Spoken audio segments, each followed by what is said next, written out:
In a 450 field that definitely could use some help, this is very good news considering that Phil Nicoletti will be racing for Club MX on the Yamaha in High Point in the 450 class.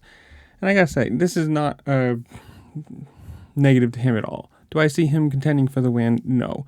But for being a fan favorite, being another 450 rider, being a guy who did win the 2019 450 class in Canada, like, he has skill, he has speed. Being a fan favorite, it's good for everyone going and watching, going through the pits and talking to people and seeing him seeing him there.